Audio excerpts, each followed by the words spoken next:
Hello and welcome to the Shack News Chattycast, the podcast that's very broken up about the cancellation of the mini project. I'm your host, Steve Watts. With me this week, Asif Khan Hello. and Ozzy Mejia. You know, of all the shows that my girlfriend has made me watch, the mini project is not the worst one. It's actually pretty decent. Yeah, it's inoffensive fun. Yeah. So, as I Mostly mentioned, this is the harmless. Chattycast. In case you don't know what the Chattycast is or does, here's how it works. Ozzy starts a thread in the Shack News Chatty, asks for topics. We go over them, pick some of the best ones, and then we chat about them. So, Chattycast. Now we are doing it live on the air, so you can actually watch us right now and chime into the chat with your own thoughts, and we will respond to them as long as you're not profane and insulting.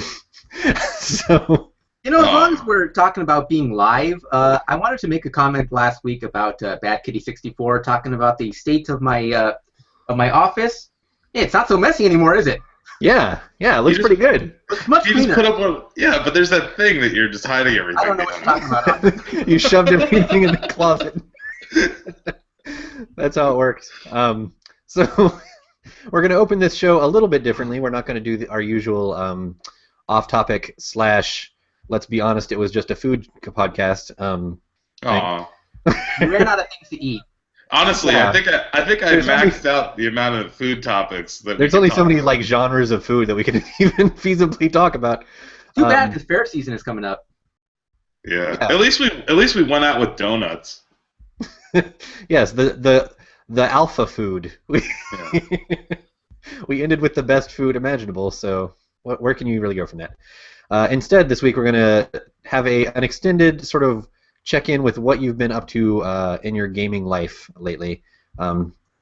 Talk about what we've been doing rather than at the end of the show with what we do on the weekend, where we sort of shove in some "this is what I've been playing" talk. We're going to do that at the opening. So, Asif, as our special guest, what have you been playing lately? Oh man, I'm kind of in between two cities right now. So like a lot of my game systems are in Texas, and I'm in California.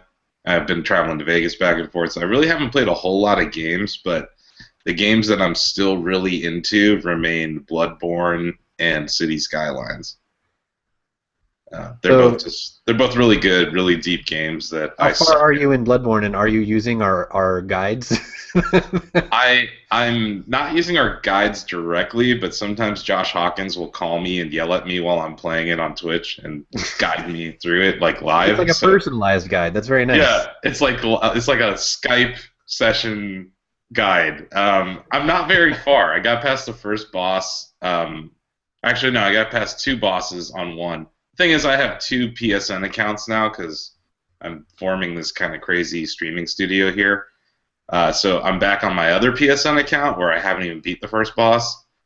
So I have two characters, and yeah, I haven't had enough time to play it. The game's very time intensive, and I Mhm. don't have a whole lot of time. But it's the game that when I do have time, I go back to play it. And then City Skylines, I mean, that's just with all the mods. You just go in there, and it's like playing in a sandbox. It's really fun.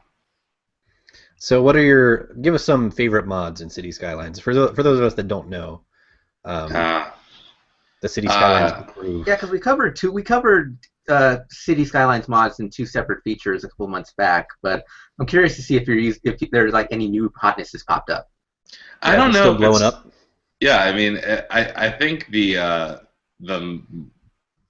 the mod gate, if you will, that occurred a couple weeks ago on Valve may have kind of tamed everyone's releases of mods, but I love Infinite Money. I mean, that's just obvious. And the other one that you unlock all the achievements, so right from the beginning you can build a solar power plant or anything like that. Because I'm lazy, I don't want to have to sit there and actually do it myself anymore. Because I built one city and I got to like 50,000 population, and then I realized, oh my god, it's a mess. There's like I had to I had to knock down buildings and just put funeral homes everywhere because I had designed such a horribly drawn street system that like no funeral parlor could get to the dead people in time.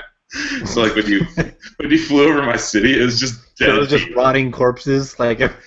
Yeah. So I was like crematorium, funeral home, crematorium, funeral home, and then the same thing happened with fire. So I was getting buildings were catching on fire everywhere.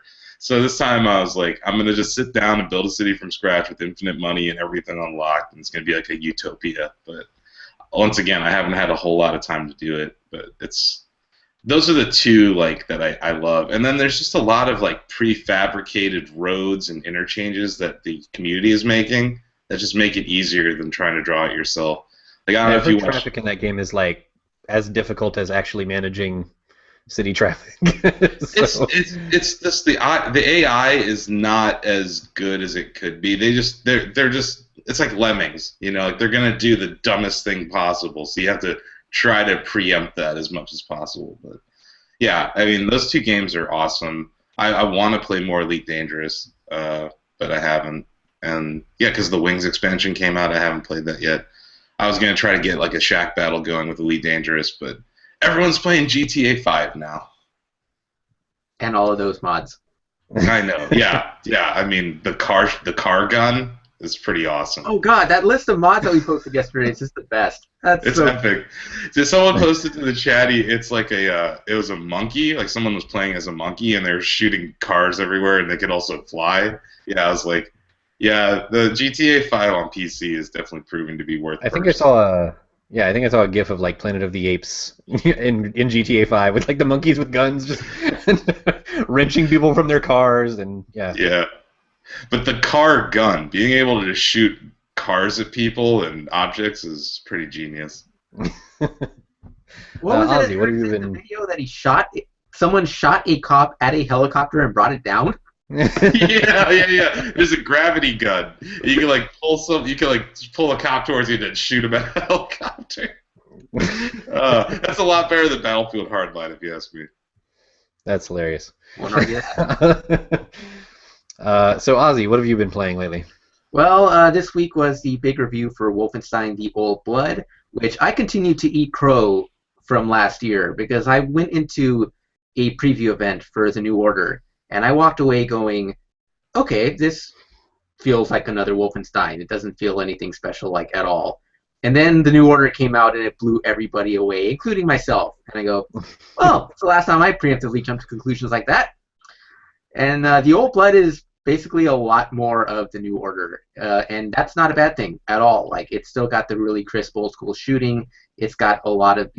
It takes a lot of the more annoying modern tropes and kind of leaves them by the wayside and just kind of depends on your tactics, on your own shooting skills. It's really cool in that sense.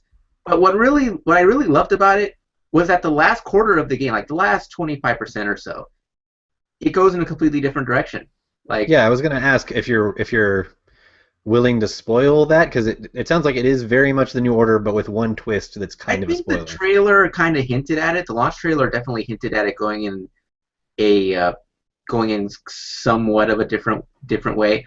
But what I didn't expect was for the pace and the actual kind of shooting and your basic approach to change. And that was kind of a pleasant surprise to me, to the point that when it all ended, I go, wait, that's it? I was hoping for more of this. So that's too bad. Which is too bad. But for a $20 game, it's actually really good. I wouldn't mind it. Like, if you don't have the time to invest in the New Order, and the New Order is a long game, like that's not something that you can only do in a weekend. So, now, did they reuse a lot of assets? Is it obvious that it's $20 and that they made use of some stuff they already had made, or is it a lot of new content? It's $20 in the sense of like the campaign length. Like, it's brief. Like, it's maybe about 5-6 hours. Like, if you don't go searching for collectibles and all that, and even the collectibles I didn't think were all that remarkable. So that's not bad. Yeah, it's good for what it is, and it's meant to be like a New Order expansion, and it definitely feels that. So I loved it. And then the other game that it's a standalone expansion, just to be clear. Like, you don't have to own the New Order; you can just buy it. Oh, of course. That's why if you don't have like the time investment for the New Order, just go get the Old Blood. Like, you'll get everything just fine. The other game that I finally wrapped up the Mortal Kombat story mode, which I was a lot closer to the end of that than I thought. And I don't know what it was, but I feel like I don't know. The ending just was kind of out of nowhere. It was just kind of abrupt.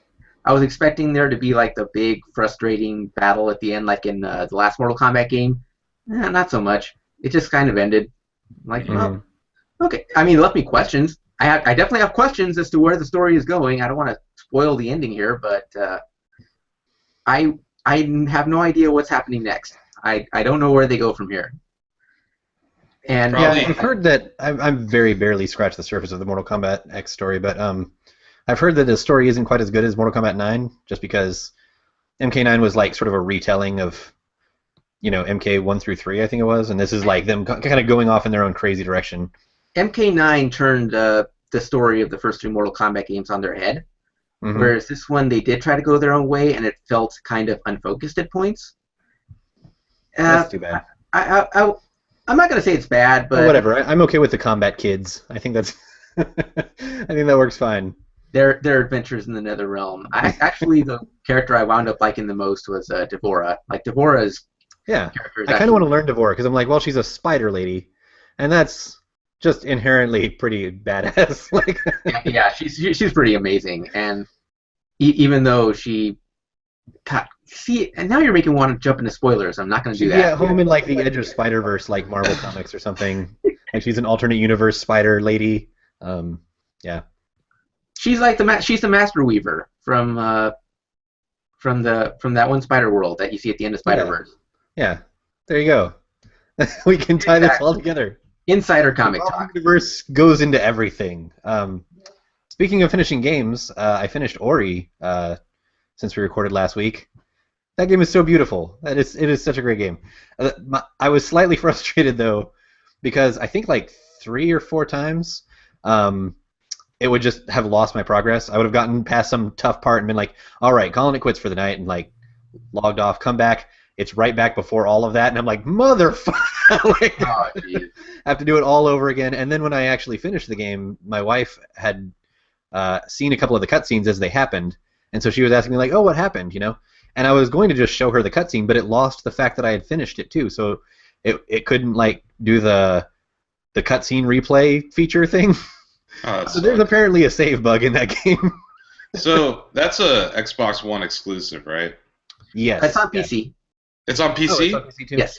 Oh, awesome. I know don't Moon have to buy an Studios, Xbox One. it was Microsoft exclusive. Microsoft bought that up. Okay. That studio is really crazy too because it's basically like all spread out around the world. It's sort of like taking advantage of how people can do business these days. Kind of It's like how Shaq News. does with yeah. But instead of being like, okay, we're gonna have a studio in San Antonio or whatever, that they're like, okay, well our coder is in this country and our visual guys in this country, and it all just came together and it really sang. I love that game so much. I played a little bit of Tron Bonne that came out this week. Does anybody know what I'm talking about? You were raving about this The game. Misadventures of Tron Bonne. It's so No. good. It's a kid-friendly like mini game collection with like an S&M robot. It's the weirdest Oh my god. Capcom's ever done. Tron Bonne has all these little robots called Servbots. Oh, and that's he already really dirty. like beats them, Surf bots. Yeah, Oh, Servbots. man. They're like This little is Lego serious men. S&M stuff. It's from Mega Man Legends, like the most underrated of the Mega Man series. But Okay. they're like little Lego men, and they're like sort of her minions or whatever. Hmm.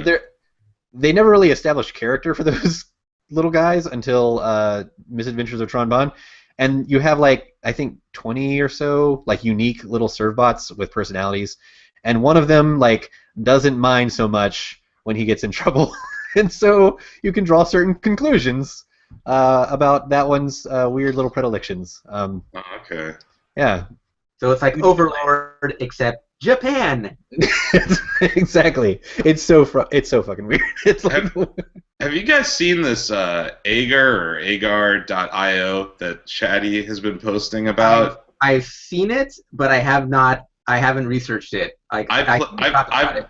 I've been playing it under the name Shaq News in the West Coast server, and it's kind of bizarre. You're just this ball, right? And you're absorbing little balls, and then everyone else is on screen. It's a multiplayer game.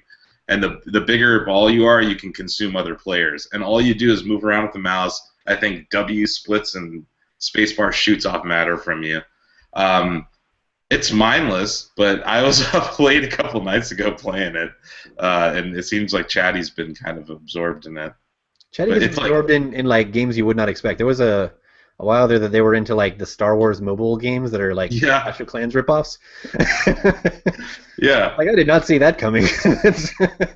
yeah. No, this free browser-based, like very There was minimal a brief, game. there was a brief Chatty love affair with Crossy Road, which Yeah, they're still into. Yeah, Crossy Road is enjoyable yeah, in short stretches. yeah. I mean, Crossy Road and Flappy Bird, like those games, they tapped into something that I think made Nintendo sit up and be like, mobile games. But yeah, like on their recent quarter, they mentioned that they're gonna have a mobile game coming out soon. And not just this Flappy Bird mobile game looks really familiar. I've seen those pipes before. No, Wait a minute. Yeah. I'm sure the Frogger people were like, well, what the fuck? How did this not occur to us? The thing about Crossy Road that's different than Frogger is the diagonal angle of it throws me off like crazy. If it were just straightforward, it would be much easier, actually. And you can be a dog. Yeah, there you go. Or I don't like the sound of that already. Or a Can you imagine basketball player? I think was one that I unlocked. Can you imagine the court hearing about the the copyright infringement of Crossy Road? They're like, but you could be a basketball player. It's not Frogger. Sure. Frogger clearly does not have any cyborgs. So, I've also been playing a fair bit of. I'm sort of making my mission because I have this huge, crazy backlog to like actually finish games. So. I finished Ori, and I was like, all right, the next game I'm going to finish is Borderlands, the pre-sequel, which is kind of a guilty pleasure. Like, I know the Borderlands games are sort of like so-so, and this one is the most so-so of all of them. But I'm still enjoying it. I'm playing as Nisha, the gunslinger, and I just love, like, I barely ever used a revolver in any Borderlands game, and I'm just using exclusively revolvers with her, because all of her, the upgrade tree that I'm going down is just completely based on having, like, lots of ammo for it and just squeezing off the trigger a bunch of times. It's awesome. I love it. Don't really care about the story. Don't care about Handsome Jack. I got enough of him in Borderlands 2. I was like, oh, all right, that's fine. They sure do love Handsome Jack over there. He was a fine villain, but it seems like they've just decided he's like the linchpin of their series or something. It's weird. Yeah. So yeah, I would rather hear more about the Angels than Handsome Jack. They have some weird seeds of mythology there that they aren't really exploring. Like, I think there was a line in Borderlands 2 that were like, oh, there's only like 6 angels in the universe at any given time, and we know who 2 of them are. So it's like, well, what does that mean? That could mean something. They could explore that. But yeah, at any rate, that's what I'm playing. So what say we move on to our chatty topics? This first one's from... Yeah, sure. got him a break. This first one's from him, Troll. He asks us to name a concept or setting that we feel is undervalued or unexplored in video games, something we'd like to see more of. His suggestion, steampunk horse simulators, or whatever you guys play. I, for one, would like to see more steampunk horse simulators. Yeah. Awesome. What would you like to see more of? I got some nostalgia for this one kind of game that was very prevalent on NES, SNES, and even arcade back in the day. You guys remember RC Pro-Am, Off-Road, and Rock and Roll Racing? Like that kind of top-down racing. Yeah. Absolutely. It's like what's the name of that perspective? It's like a bird's eye view. Like isometric racer, yeah. Yeah, isometric racers with the ability to upgrade your cars by playing it a bunch. I loved that. Like those 3 games, just give me that with higher graphic fidelity, and I will be happy. To me, that was my answer to him, Trolls. That it seems like something that has kind of been forgotten. Whenever they do make a game that's in that kind of vein, it's still a third-person perspective from behind the car. Like, I kind of think an isometric racer would be cool right now. Yeah, I mean, even basically every racer is that. Like Mario Kart even is that. Mm-hmm. You know, all that stuff. So yeah. I kind of wish that Blizzard would take up a Rock and Roll Racing sequel as like kind of a side project. Yeah. Kind of like a little something that's kind of like what Ubisoft did with Grow Home. Like kind of just have it like as an in-office like, side project that one day they're going to be like, yeah, we can release this to the public. And it's just like, hey, it's Rock and Roll Racing. So, refresh my memory. What was that? There was a twin-stick shooter that you were like in a jeep basically, or like a tank, kind of a tank jeepy thing. But it was from that perspective. It was sort of isometric, and there were segments that were like get to this area by this time. So it sort of felt like that, but with like combat elements. I don't know. I'm blanking on the name. Chatty's gonna know and like tell us that I'm dumb. Yeah, that's fine. That sounds like the Ramo. Yeah, I know what game you're talking about. I just can't remember the name of it. Yeah, it was like G.I. Joe the game, but they couldn't call it G.I. Joe basically. Yeah. I'd like to see. Speaking of G.I. Joe, I'd like to see some games that look at other roles in war. Like we have so many war games, and all of them are about shooting people, or strategizing so that your ground troops can shoot people. But there's no like other roles in war, and there's no, there's not no, but there's very little taking war seriously. Like Spec Ops: The Line was like the war game that tried to criticize war. I thought last year this War of Mine did a really good job. Oh, okay. I haven't played that one. Yeah. It's from the role of a survivor, and it's kind of awesome. Cool.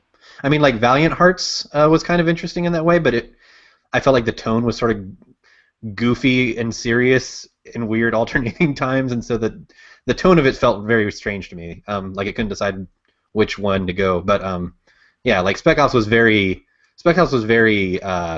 sharply critical, like it was a treatise against war. And, even if I don't agree with every part of that perspective, it's like it's interesting to see more than just like, rah shoot terrorists kind of perspective. Ozzy, you look like you have something to say. Well, I suddenly have a nostalgia for like World War II shooters, and I'm not like entirely disappointed that Treyarch is going back to Black Ops 3. That's great because Black Ops has been probably the best Call of Duty series there is. But part of me, the more I kept hearing about rumors of World at War 2, the more I'm like, yeah, that'd be kind of fun to like revisit. The hope that. grew inside of you, and it's like, ah. Kind of like go back to that age because we haven't. Because like the Modern Warfare and the steampunk has been done, and now it's kind of like okay, let's go back to where shooters were kind of back in the day. Is it Black Ops 2 that hopped back to like the 70s and then forward to the future? Yes, that's maybe they'll do that again. Maybe they'll do World War 2 and then 2050. The only thing that I can think of that really went back to World War 2 was Wolfenstein last year. And that kind of went from World War II to like steampunk dystopian future. Yeah. It's like that's a cool setting. I'd like to see more of that actually. Yeah. Another thing I'd like to see, since he said concepts or settings, I'd like to see relationships as a mechanic that's a little less shallow. Like in Dragon Age and Mass Effect and things like that. Like you can establish relationships, but it's very like. If you say the right thing, you'll get a certain number of sex points, and then you get to have sex with them. Like. Wait, what's that bizarre Nintendo game that they had last year where you could like date Samus Aran? Yeah, Tomodachi Life. Like that's you basically want more Tomodachi Life. Make Christina Aguilera in your game and then date her. Yeah. More hateful boyfriend or whatever, and more Tomodachi Life. Or like even just like things up the alley of Telltale's storytelling. Not necessarily with Telltale's, the entire game is storytelling, but like if you just implement that kind of storytelling in a game that's more gamey, like that's fine. Yeah. I know, and he was asking about settings. GTA is the hotness right now on PC. Even though I've beaten that game twice now on 2 different systems, I'm not going to beat it on PC again. I think they need to put GTA in a different city. Like they've done LA, they've done New York, they've done Miami. Let's go to the Midwest. Go back to Miami. I wanted to go back to whatever city in the 80s. I think they should do like Miami was fun. Detroit, Cleveland, Chicago in the 80s. Because there was so much Grand Theft Auto going on in those cities at that time. It'll be like, what's their name for Detroit? Because I'm sure they've referenced it at some point. Like Motor City or something, like Car Town. I don't know. Yeah, set it in Detroit. It'll be great and crime ridden. Right? I think it would be fun. It would play into the whole dystopian thing. But yeah, I'd like to see GTA. I agree. Vice City was awesome, so going back there would be cool. But just giving some love to the Midwest would be interesting for GTA, especially given the fact that there's so many of those crimes occurring in those cities every day. Yeah, and I mean they did. Was it one of the expansions that they did Vegas? I'm just starting to think of other like big cities that have already been done. Yeah, they did. Yeah. They did Vegas and San Andreas. Oh, okay, yeah. I thought they revisited it in was it Gay Tony, or am I thinking of something else? Maybe. Was Gay Tony New York? I think it was just New York. I don't know. Anyway, I'd like to see it jump back in time. Asif wants a Middle America GTA. I do. Where you're in a small flat town. No, hey, Chicago's not small, man. It's the third biggest city in America. I like imagining driving through cornfields, like Podunk, Kansas. You stole our one car. We just had the one. You stole my tractor. So, Ozzy, what were you about to say? He wants more Red Dead. That's more good too. I'm sure we'll get that though. Specifically, Red Dead. I was hoping to see like more GTA style games that kind of jump back in time a little bit, like go to the Prohibition era, go to like the age of bootleggers and drug dealers and all that, and just kind of either set a GTA or an LA Noire type of game there, and just kind of explore that setting. It hasn't been something we've seen too much of. Yeah, and I feel like Red Dead was such a perfect setting for that, because like the more modern you get with GTA, the more you kind of have to have suspension of disbelief, where it's like, I'm killing a bunch of people, and no one seems to really be doing anything about it. But Red Dead, it makes sense. It's like, well, it's Old West, it's lawlessness, it's makes a lot more sense. Him Troll said in the chatty that having his question read keeps him going one more week, so we're glad that we're keeping you alive, Him Troll. Yay, Him Troll. Hemtroll is a huge contributor across the board. He participates in Twitch streams. He's been a part of Chatty Asks a couple times on the showcase. He's good people. Yeah, he's an honorary staff member, and that we can't pay him anything. Welcome to Shack News honorary staff member. There are no benefits, and the pay is zero. Yep, but we'll say it on the podcast, so there you go. Let's move on. This is actually the reason that we have Asif on. This question from Surgeon. Let's talk VR news. He asks, what are the keys to success for Vive, CV1, and Morpheus? And asks if we have any predictions. This is Asif's area of expertise. So, I noticed that he did not mention Oculus. So it sounds like he's sort of asking about... No, he did. He did. Oh, he didn't? CV1 refers to CV1, okay. They just announced it a couple days ago. Oh, right. The customer version. That's right. Yeah. Is that what the CV1 stands for? Yes, that's what CV1 stands for. Okay. It's customer version 1. Because they've been, there's DK1, there's DK2, now there's CV1. They're being very straightforward with their naming scheme. It's like the opposite of Nintendo. Yeah. You'd think they'd call it the Oculus, New Oculus. Dream to reality, or no. I think they're just gonna call it Oculus Rift. But yeah. So this is big news this week that Oculus they're doing it. It's happening. .gif. I'm excited just because now we know for a fact that by E3 next year, there will be 3, if not 4, major players in VR with headsets available to consumers. This is going to be a lot of competition, and to me, there's he was asking what's going to really determine who wins this. I think there's two factors. There's quality and there's price. If Valve comes out with a headset and their system that costs upwards of $1,000 or something, no one's gonna buy it except for the uber hobbyists who have $10,000 beefy computers. But if Oculus comes out with something that's similarly priced to the DK2 or even less, which is what I think their goal is, around $250 or $300, I think it could be more successful. So there's price, but then there's also just the graphic fidelity. It seems like both Oculus and Valve are obsessed with having the best screens in front of your eyeballs, the lowest persistence, the least latency, and I just think that, having tried both the Vive or the Revive and Crescent Bay, it's like neck and neck between the two.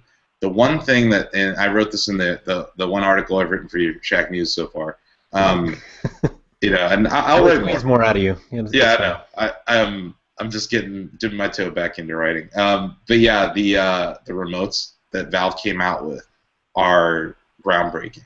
The fact that you can see them when you're in virtual reality, that they have haptic technology on them, so you can feel where your thumb is on they have those. Have you ever held a Steam controller? I haven't held one, no. They have these touch pads that use haptic technology. So they basically put those on their virtual reality controllers. And then they've thought about a lot of, I think one of the issues in VR is going to be how we deal with menus and the way that you can point one controller at the other and then the menu shoots out of it and it's really easy to navigate. I feel like Valve has taken a lot more time to think about how are we going to make games for VR, whereas Oculus was really focused on how are we going to make the best virtual reality headset. Mm-hmm.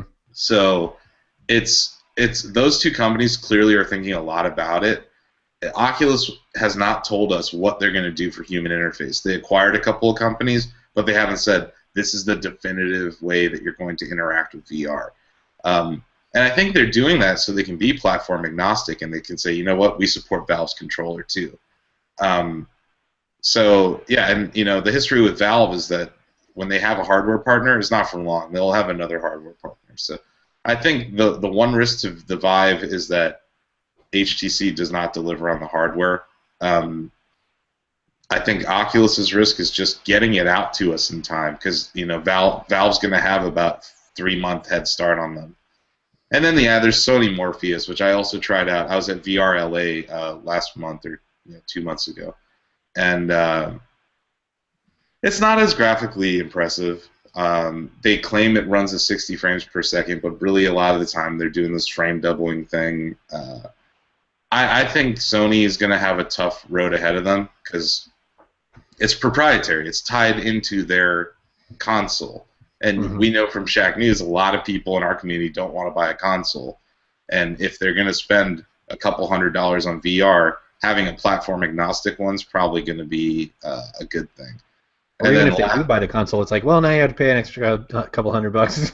Yeah, and honestly, a peripheral that's going to be not really supported by every developer because you split the market when you have any kind of peripheral like that. It turns to Connect at that point. Exactly. Connect all over again. It's a lot like Connect, which honestly was revolutionary technology when it came out, and it sold very well, the original Connect, but it didn't have a whole lot of support from third parties, and even the first party support was bad. So it goes back to what I'm saying, yes, there's the hardware concerns, but for me, whoever's going to win the VR battle is going to win it on the software front, and that's where Valve has a huge head start. They have a huge, Steam is a huge community of independent developers and AAA guys that I think the AAA guys, once they see how successful the hardware is, they'll get into it.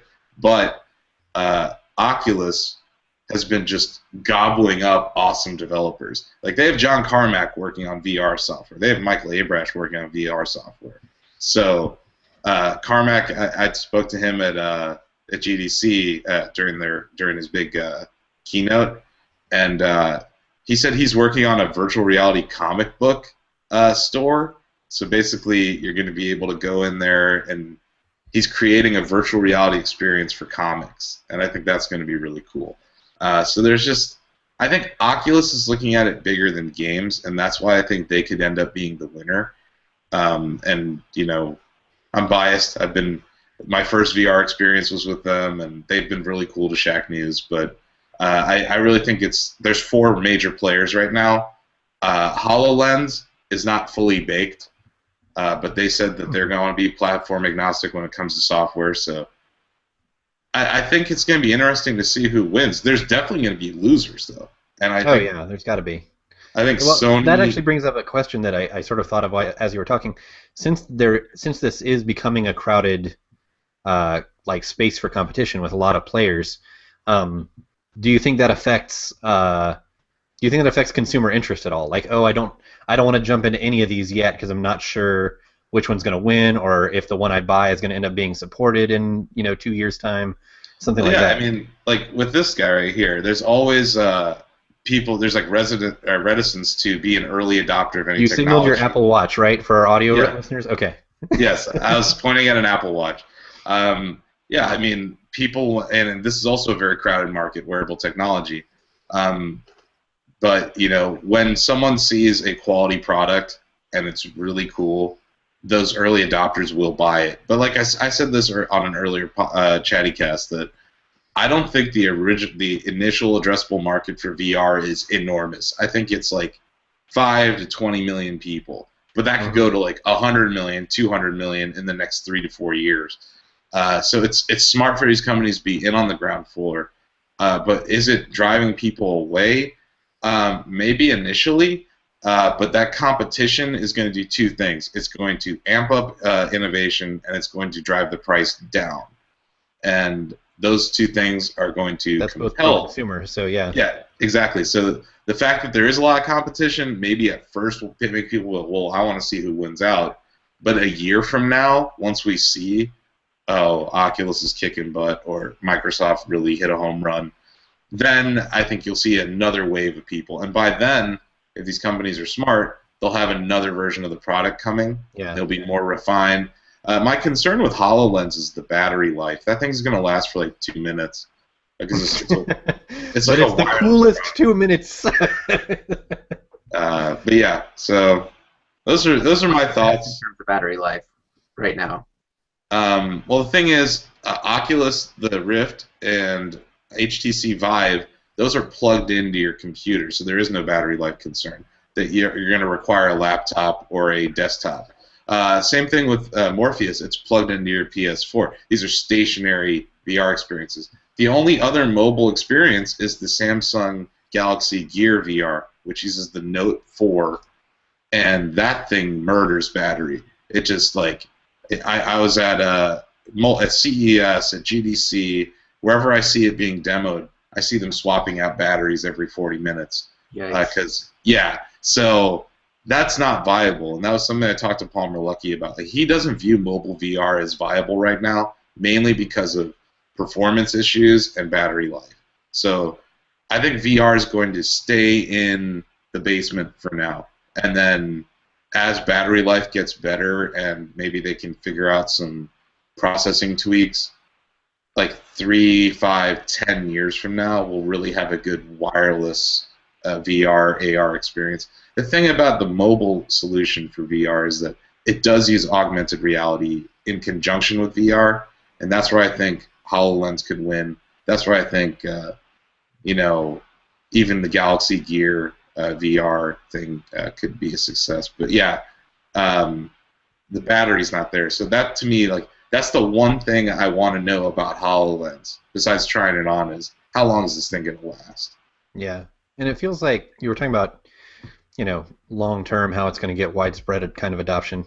It feels like Oculus has a huge advantage there by being tied to Facebook, because I feel like that there had to be a long-term strategy for that, right? Like when, like, you don't acquire that just for funsies. You have some idea of, eventually people are going to want social media or socialization online to be more like interaction in real life. Yeah, they certainly didn't acquire it just for gaming. That's for sure. Yeah, no.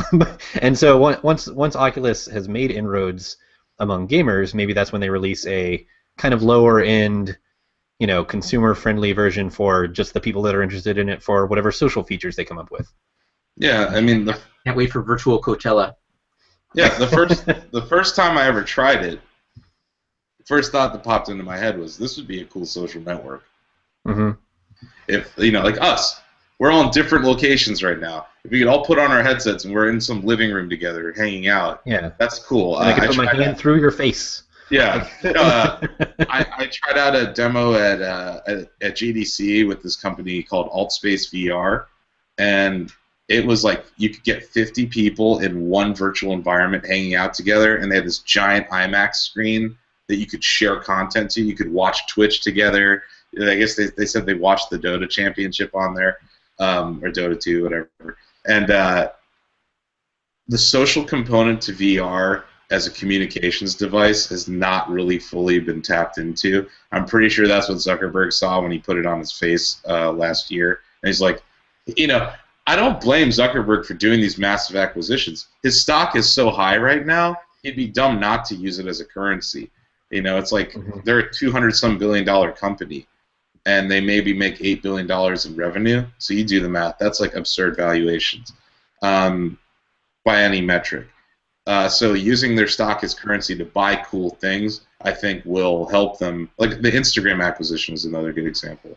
But they're doing things that may not be right in their wheelhouse because he has a very long-term plan for the company. So, yes, there will be a VR Facebook. And, oh, by the way, they have 1 billion users. So you do the math, whatever percent of that decide to get an Oculus, that'll just help their sales. You're absolutely right, though. That's going to be I use the same analogy with Valve. I'm not sure how many users are on Steam, but it's a lot. And those people, they tend to have beefier computers or be more interested in being an early adopter versus Facebook moms. Yeah. So, do you want to chime in with any quick predictions before we move on to our next topic? Yeah, we've been sort of predicting things the whole time, but actual final predictions. What are our thoughts of what's going to happen? I mean, Valve is the first one out the door, so they're going to sell well.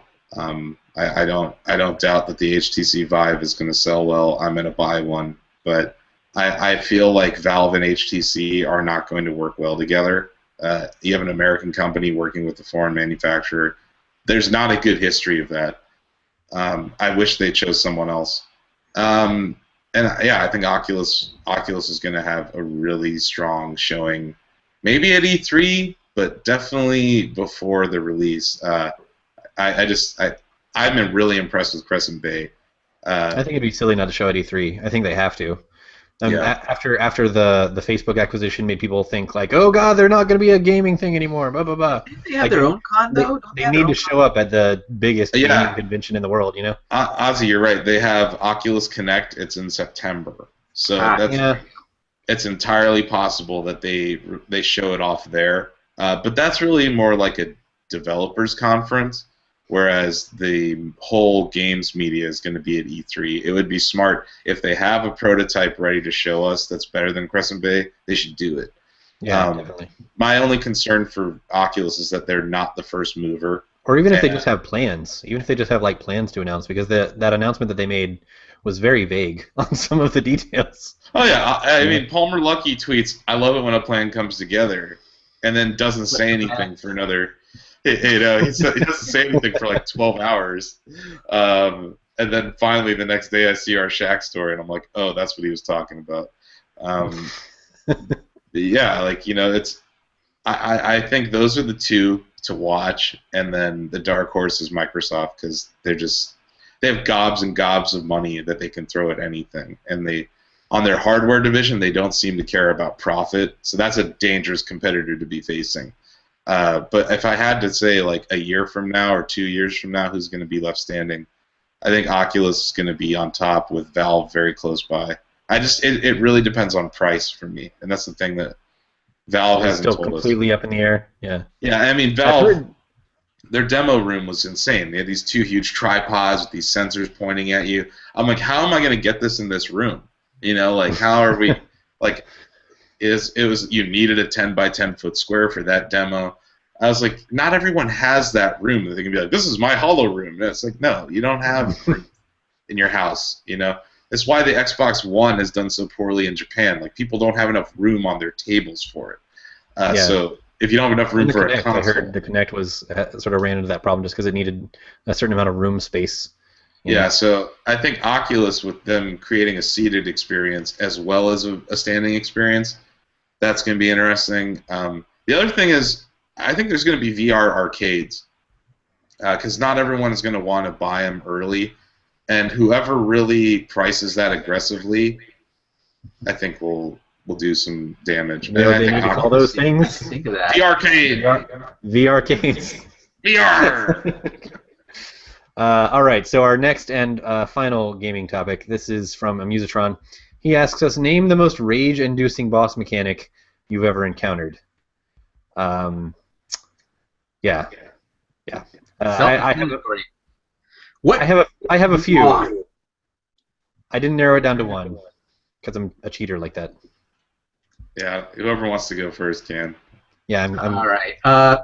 I'm gonna start with the very first one that came to mind, and that's, for as much as this is probably the greatest game of all time, as a kid, nothing pissed me off more than the final battle against Ganon in Legend of Zelda: Link to the Past, where basically it's a long, arduous fight where you're shooting silver arrows at him, he's throwing everything at you, and then suddenly the floor starts falling apart, and you're just like 1 or 2 hits away from like finishing the game, and he knocks you into the pit. Oh, LOL, start over.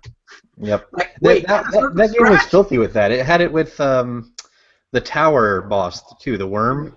Mhm. Where No, you're like, that wasn't as bad. if you though. hit anywhere but its tail, you just get knocked into the pit. Yeah. I just think The whip was a pushover, Ganon, though.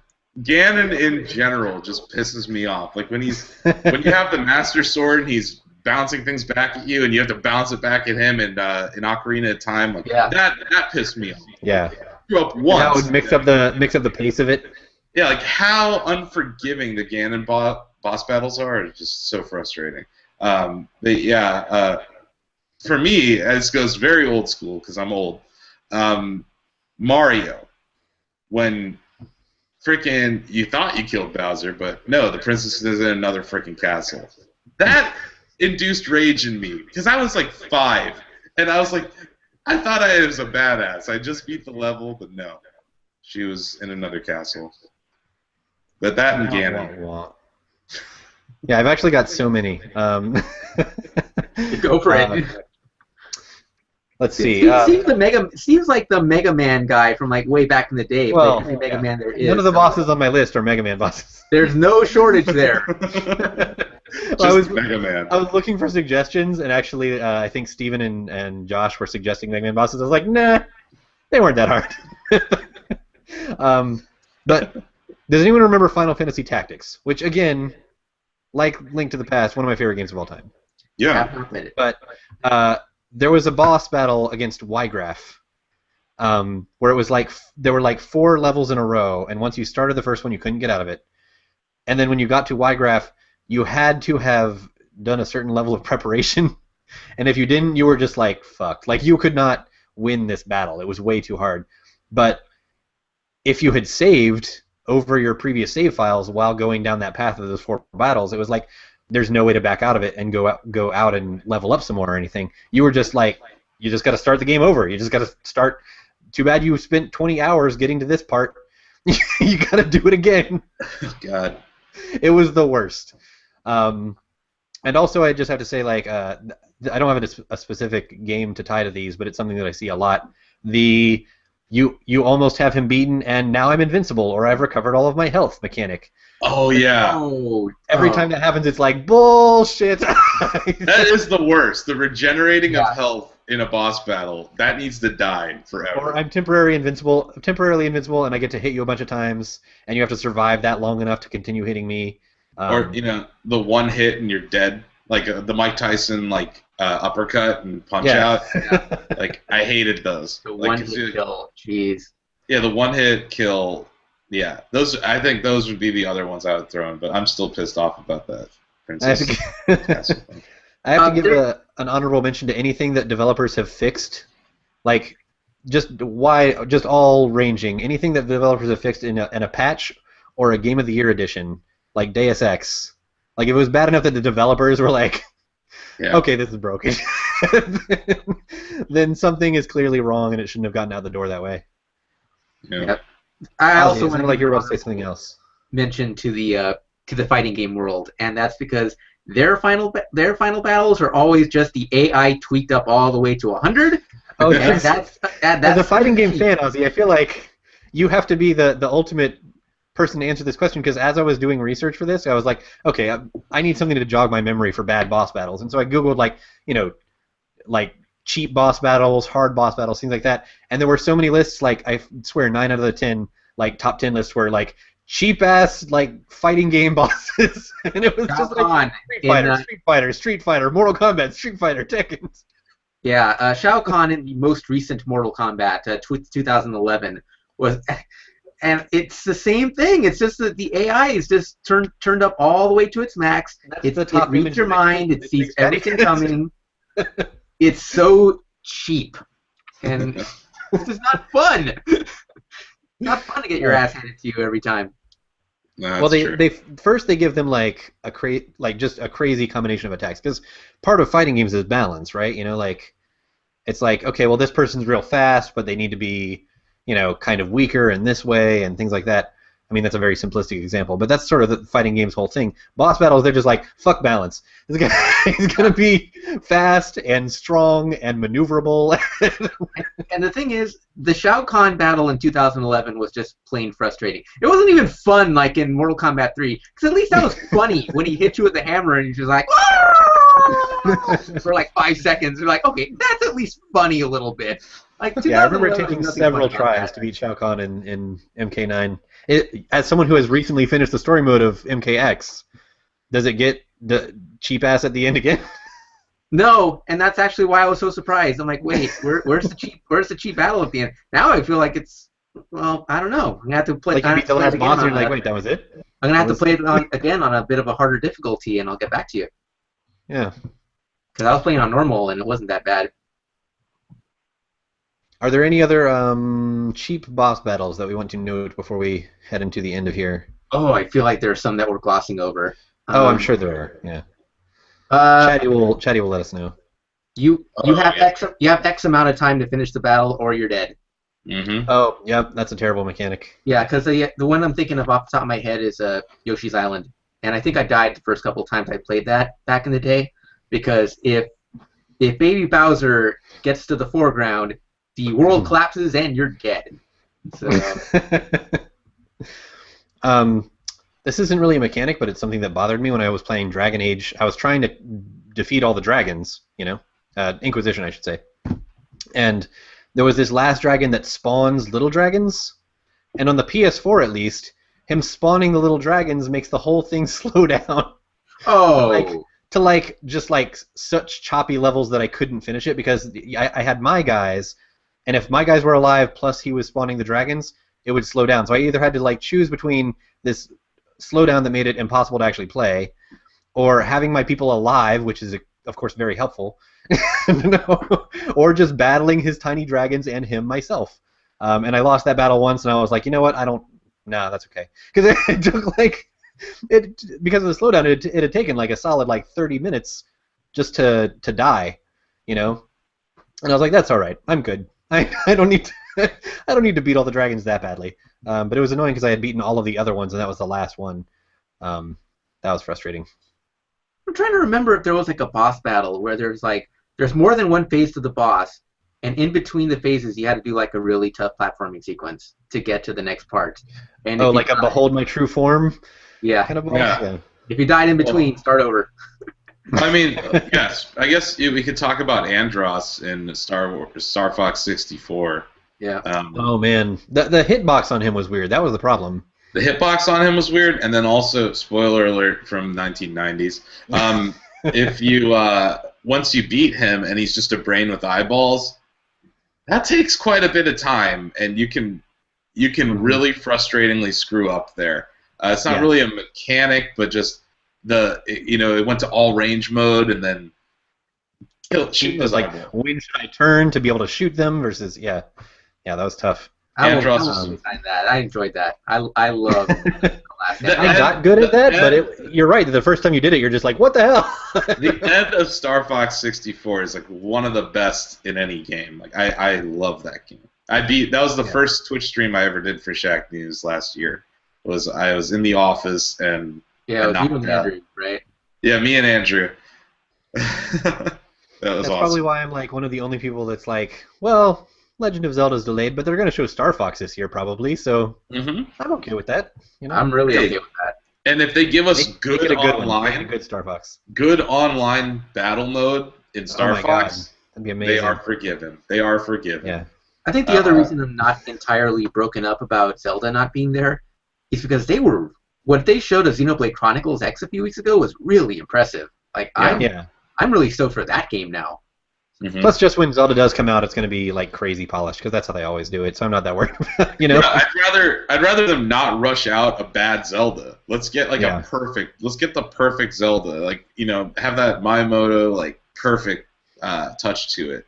And I want to see whatever the hell. You remember his projects last year at E3? Like, I want to see those again. I want to see Project Giant Robot or Big Robot. Yeah, the other one was like cameras. Like, I want more of that. Whatever the hell that was. Yeah, that was very obviously Nintendo being like, okay, we made this crazy controller running out of ideas. Here, Miyamoto, do something come up with cool. stuff, Miyamoto. Yeah. And he does it. But yeah, I'm curious what he has to offer at E3. But yeah, this E3 is going to be really cool. Yeah. One more note on the boss battles. I have to give an honorable mention. This doesn't really count in my mind, but the first thing that occurred to me when I read like frustrating boss battles was basically all of the heroic battles in Hearthstone's adventures, but they're designed that way on purpose. like they're supposed to feel like super cheap. Like that's the whole point. What about Kel's though? What about Kel's? Kel'Thuzad, yeah, where he can. Isn't it the second phase where he can steal any one of your minions for like 8 mana, which is a high mana cost? But it's like holy shit! Like you need high strong minions then, and you can't even play them because he's gonna steal them. Where like during his first phase, where you're like planning out your move, and he's like, "No, your turn is over. My turn now. My turn now." Yeah, I think him and the first Nefarian, not the Nefarian that came in the hidden lab, the last wing, right? But the first Nefarian, those were the two heroic bosses that I just like started it sometime in the middle of the day and just like finished like after midnight, just trying over and over again, and it was terrible. But yeah, there was actually one this week. Not this week, but the most recent release that was the most frustrating of that wing. It's the one that like flips his attack and health and then adds 2 to each stat. Oh, so he's playing these like weak minions that immediately become crazy strong, and one of them gives him 3/3 charges, which I'm just like, anytime he would break that out the first turn, I'm just like, well, fuck that. I'm not winning this. There's no recovering from this. So yeah. So I have kind of a confession to make still. You know, like I got obsessed with WWE Supercard last year, but I don't play it anymore. I haven't played a single game of Hearthstone yet. Yeah, you see, this is what we need. We need to start like a video series where I'm teaching Asif how to play Hearthstone. Yeah, I think that's a whole new Let's Play for us. We'll get on that. Yeah. Yeah, no, I haven't installed Star Wars trading card collector. No, I haven't played that. I advocated a few weeks ago. I'm worried, like I said at the beginning, like I have Bloodborne, I have City Skylines, like I don't have time. Like, you know, I'm running Shack News, I'm running another company, doing some other stuff, and like there's like literally not enough hours in the day. And I'm like, I see how much time you play Hearthstone, and I'm like, clearly you're multitasking. You're multitasking. I've got a problem. I mean, let's not use me as the example. No, but I had that same problem last year with WWE Supercards. I'm like, I'm afraid. It's like I see my friends falling into crack rock, and I'm like, I don't want crack. I don't want to do it. I kind of want to try crack, but I'm a little afraid I'll get addicted to crack. I don't know. That's exactly where I'm at. So I guess we could call the Let's Play. I mean, like, unless you're an obsessive person, an obsessive crazy person like I am, it's pretty easy to just do your dailies. Usually the dailies can be done in like 2 wins. Once in a while you'll get a 5-win daily, and then you're good. The question I have for you is like, because this game's been out for over a year, can I, as a noob, come into it and still have a good time, or am I just gonna get smoked? That's a hard question. I mean, like, yes, you can. I mean, you can come in. You'll probably hang out on the lower ranks. Yeah. If you play ranked mode, you'll probably hang out on the lower ranks because now I kind of have a problem. This is getting totally off topic, but whatever. I kind of have a problem with how they do the ranked mode because it was never built. I feel like it was never built to have 30 million players, which is the player count they announced this week. it was never meant to have that many players. So now, like, it used to be like, oh, ranks 5 through 1 are really tough, and then it slowly became like, oh man, ranks 10 through 1 are really tough. And nowadays, like anything past 18, you're starting to deal with people who have like legendary cards and things. Yeah, So I can't break 16. yeah, I mean, if I really do a try hard, I was trying hard for legend last month, and if I really do a try hard, I can get to 5 and then I'm done. But even then, like on my way to that area, I see like the competition is much tougher than it used to be, even at the higher ranks. So it's rough. But as long as you make it to 20, you get the card back, and you can still do your dailies with casual or whatever. So Okay, well, we'll see. Maybe. Slowly not Asif. I mean, now that it's on the iPhone, I'm like, oh yeah. man, that's just bad news. It's super hard to not play it now because like I used to just have it on my iPad, but now, especially having a baby now, it's super convenient because holding an iPad and trying to control it with one hand, very complicated. One-handed Hearthstone. but if she just feels like I'm not going to go to sleep unless somebody's holding me, I'd be like, all right, well here you go. Break out my phone and I'm amused while, or not falling asleep is really the more important thing. I've noticed. I've noticed you've been playing more Hearthstone since the baby was born. Yeah, which I didn't think was possible. That's why. You got to play the portable games. That's also why my console games have slowed down quite a bit. Anyway, so that's the show. We're going to go around real quick and talk about what we are up to this weekend. So, Ozzy, how about we start with you? Probably playing some more Mortal Kombat X Online, and then from there, Invisible Link comes out next week. I'm hoping to try that out before before that releases on Tuesday. Also, I'm hoping to go hands-on with The Incredible Adventures of Van Helsing 3, which I missed out on the first 2, but I've been assured that that's not that big a deal. So we'll hopefully have a hands-on piece for that next week on Shack News. And not a whole lot else going on. It's the calm before the E3 storm. Because really? Which it should be a good time to note that I am not on next week. I will actually be out for the next couple of weeks doing a lot of doing various secret things. Yeah. Yes. A lot of E3 stuff that I cannot specify on. Oh, cool. Yeah. So I don't really have huge plans for the weekend either. We have some friends coming over tonight. We might break out the board games. That's always fun. I want to play some of more DC deck building games because I think I have an expansion that I haven't really tried that much. But other than that, hanging out, playing Hearthstone, playing Borderlands. Nothing big. Asif, what are you up to? Okay, so yeah, yesterday I was in the recording studio for like 8 hours working on some Army of Techno stuff. Still working on that. Still setting up this room to be our I'm calling it Shack West. It's gonna be kind of a streamer's paradise. I just got my green screen from Amazon today. Setting up the streaming stuff so I can come back next week maybe with Late Night Army. Yeah, working on some more music today and planning some things for E3 as well that I haven't announced to the team yet. I think all 3 of us are going to be there. Yes. So, oh yeah. I have something pretty awesome planned for E3 for Shack News, and it's not. It's not. Is this a thing that I know about? I don't know. You're going to tell me. Okay. I'll let you guys know very soon. Okay. It's like a couple things that need to be finalized before we can properly promote such things. But yeah, it's gonna be really fun. You can tell us. It's just us and our listeners. We barely have any. It's fine. Yeah. Is anyone here?